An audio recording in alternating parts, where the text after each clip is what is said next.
Okay, I wanted to share this with you. I was on a live stream, and Trish said that while I was on that live stream, Trump made an executive decision to extend the coronavirus guidelines. Listen to him announce it, and then listen to his interaction with the reporter who asked him a couple questions, and then listen to what Trump admits about the ramifications, the heavy-duty death toll ramifications of extending those guidelines. Check this out.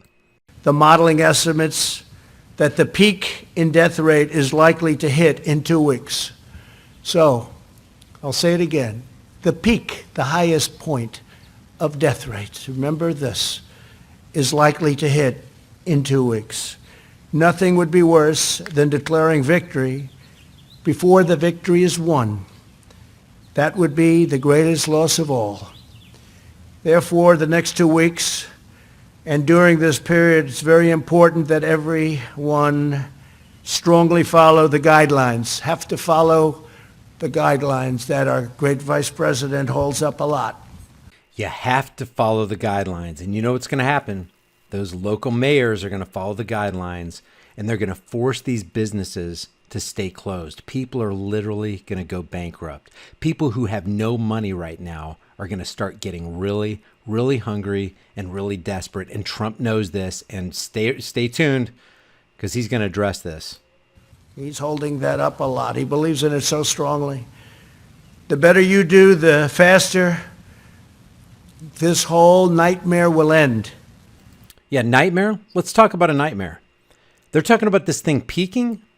Let me just remind you again, 2019 to 2020 U.S. flu season estimates from the CDC's own website, preliminary burden estimates, 38 to 54 million flu illnesses, just regular influenza, 18 to 26 million medical visits, 400 to 730,000 flu hospitalizations. He's talking about things peaking. And how about deaths? 24 to 62,000 deaths. They say, as of October, this is from October 1st, 2019, just a couple months ago. They're saying from October 1st, 2019 until right now, over 30,000 people have died just in the United States. And they're talking about C virus peaking. They're talking about worried about flattening that curve while the influenza virus is going on, killing people, hospitalizing people, getting people sick. Therefore, we will be extending our guidelines to April 30th to slow the spread. On Tuesday, we will be finalizing these plans and providing a summary of our findings, supporting data, and strategy to the American people. April 30th, guys, another month. One more month of no open businesses. One more month of a grinding halt economy. One more month of people don't have incomes to pay their bills, to buy food. And when is that $1,200 check going to come? No telling. But when it does come, it's going to be too little too late. So we'll be having lots of meetings in between, but we'll be having a very important statement made on Tuesday, probably Tuesday evening, on all of the findings, all of the data, and the reasons we're doing things the way we're doing them. We can expect that by June 1st, we will be well on our way to recovery. We think by June 1st, a lot of great things will be happening. Yeah, a lot of great things for the government, a lot of great things for the Federal Reserve, a lot of great things for the IRS, because they get to buy up whatever's left. They get to foreclose on all those people who go bankrupt. They get to take their properties and take their businesses that they've worked all their lives to build up. Now listen to this exchange between Trump and this reporter.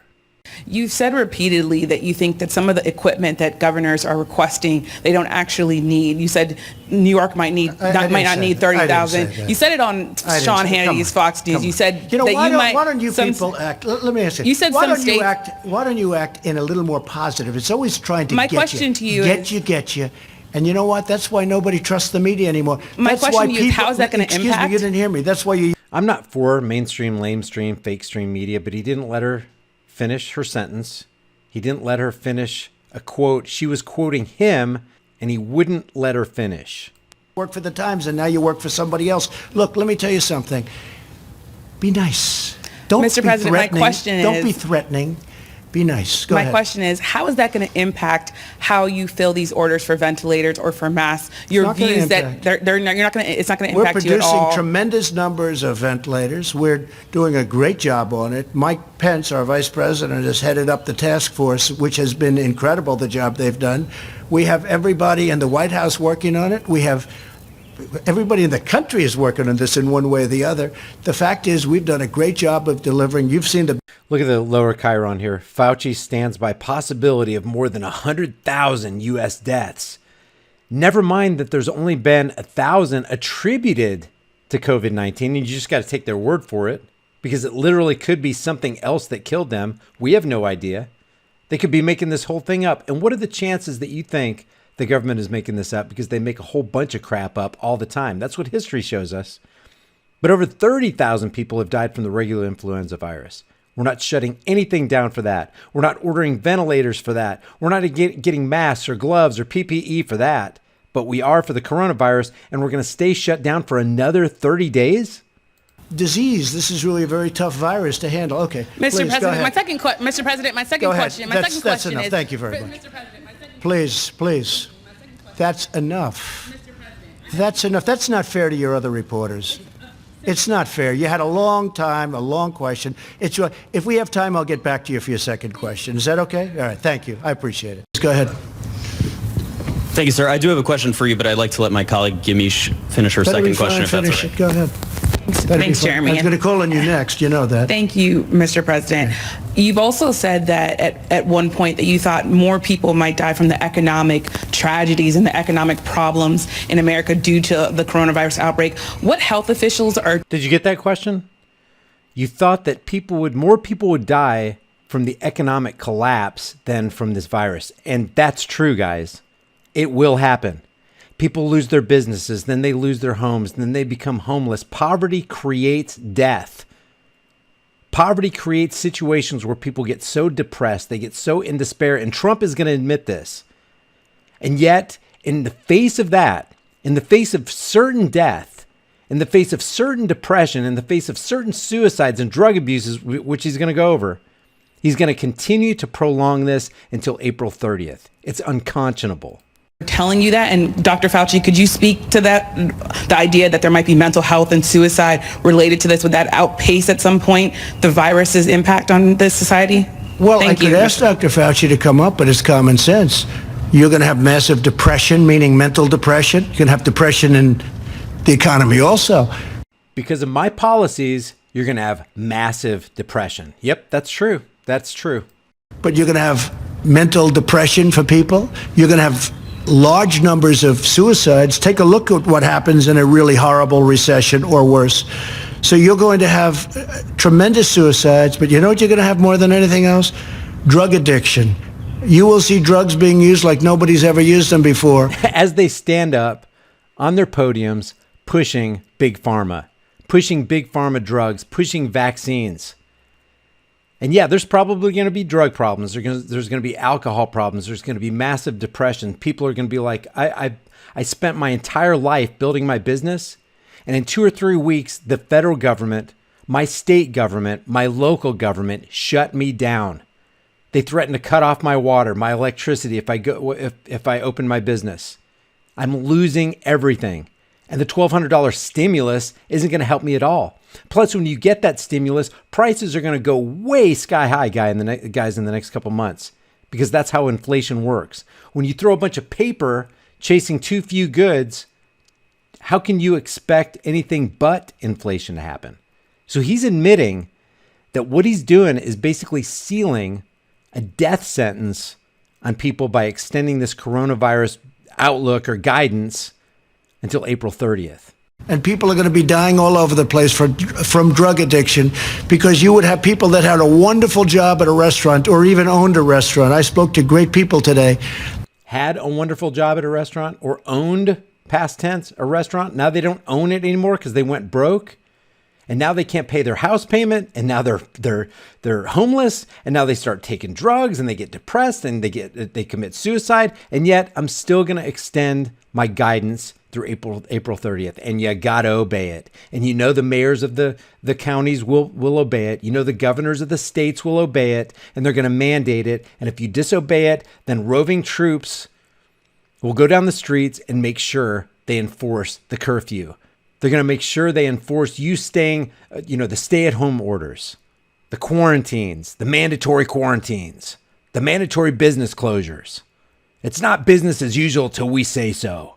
And if we have to train wreck the economy in the process to save you from a virus that we don't even know exists, well, by golly, that's what we're going to do, because we're the government. We're here to help.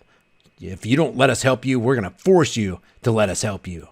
That have done a great job. And one day, they're at the top of their business. They're celebrity chefs. They've got the most successful restaurants. And in one day, they have nothing. They've gotten wiped out.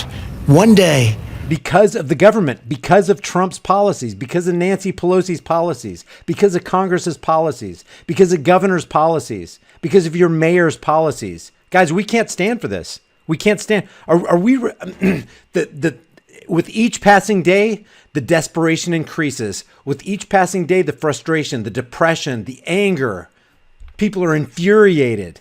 They don't know what to do. They're at the end of the rope. They become illogical, irrational. They start doing things that are crazy. They're literally pushing people to the brink. From our enemy, this invisible, horrible scourge. So when no invisible enemy could ever rival the enemy of government. Ever. Ever. you ask me that, it's so easy to figure that. I mean, massive drug use. Listen, do you realize what he's admitting here? It's so easy. It's just common sense. If we shut people's businesses down, if we quarantine them, if we give them stay-at-home orders, they're going to be depressed. They're going to start drinking. They're going to start taking drugs. They're going to start committing suicides, and bodies will start piling up. They're admitting this. They are initiating. Trump is initiating this. His cabinet is initiating this. The Democratic and Republican governors of the states are initiating this. The Democrat and Republican mayors of the counties are initiating this and foisting this on business owners, individuals in the community who will literally lose everything. Massive depression, mental depression, massive numbers of suicide. Anxiety causes, disease, they say. A lot of people, you're going to have tremendous. And hopefully we're not going to have that, because hopefully by what we're doing, we get the best of both worlds. We don't have 2.2 million deaths. We have a number that's much less, much, much less. And at the same time, we get our country running again. Please. Thank you. Thank you, Mr. President. You were. There is no recovering from this for a lot of people for a long, long time, if ever. When they lose their house, when they lose their business, when they lose everything, domestic violence cases have already gone up. We've had reports all over the nation of domestic abuse and domestic violence going up. People are at their wits' end. They're at each other's throat. They've been going paycheck to paycheck, and now their savings are depleted because they didn't have much of a savings to start with. Trump is admitting that his policies are going to lead people to suicide and to drug abuse and to massive depression and to bodies piling up. I don't even know how anybody could continue to believe that the government is here to help us. Republican, Democrat, I don't care. Two wings of the same bird of prey. We need to get out of the cognitive dissonance quicksand. We need to tear up our card because we've been members so long in the cult of personality. We need to band together against all forms of tyranny. Red tyranny, blue tyranny, elephant tyranny, donkey tyranny. It doesn't matter. We need to all stand together, united as one. Leave your thoughts about this for the world and the Google Thought Police in the comment section below. I'll see you guys in the next heavily censored shadow ban video.